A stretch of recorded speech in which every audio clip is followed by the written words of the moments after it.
বন্ধুরা আসসালামু আলাইকুম। আমি এখন এখানে যেটা রান্না করতে যাচ্ছি, সেই রান্নার ফিনিশিংয়ে এসে আপনারা কিন্তু অবাক হবেন। আপনারা তাজ্জুব বনে যাবেন, এটা আবার কী রান্না হলো রে? এই তরকারিটা না যাবে ভাত দিয়ে খাওয়া, না যাবে পোলাও বা অন্য কিছু দিয়ে খাওয়া। আসলেই তাই। এখানে আমি যেটা রান্না করছি সেটা হচ্ছে, আপনারা আন্দাজ করুন তাহলে রান্নাটা কি হচ্ছে। যেখানে প্রথমে বেরেস্তা ভাজার তেলের মধ্যে আমি একটা মিক্সড মশলা দিয়েছি, মিক্সড মশলা দিয়ে তারপর আমি বেরেস্তা ভাজা দিয়েছি, যদিও বেরেস্তা ভাজাটা একটু পোড়া পোড়া হয়েছে।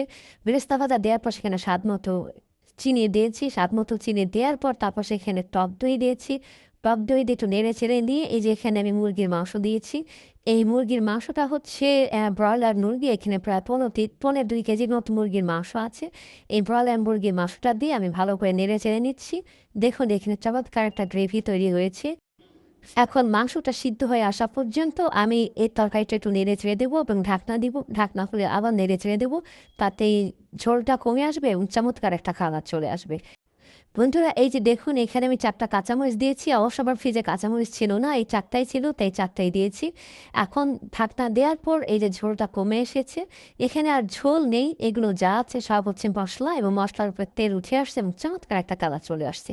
এখন বন্ধুরা বলুন তো এই রান্নাটা আসলে কিসের জন্য করেছি? হ্যাঁ, আপনারা বলতে না পারলে আমি বলে দিচ্ছি। আমি কিন্তু এই মাংসটাতে বিরিয়ানি রান্না করার জন্য এই মাংসটা এভাবে রান্না করেছি। তো বন্ধুরা, আমার এই মাংস রান্নার ভিডিওটা আপনাদের কেমন লাগলো? যদি ভালো লেগে থাকে তাহলে অবশ্যই আমার ইউটিউব চ্যানেল থেকে সাবস্ক্রাইব করে আমার সাথেই থাকুন প্লিজ।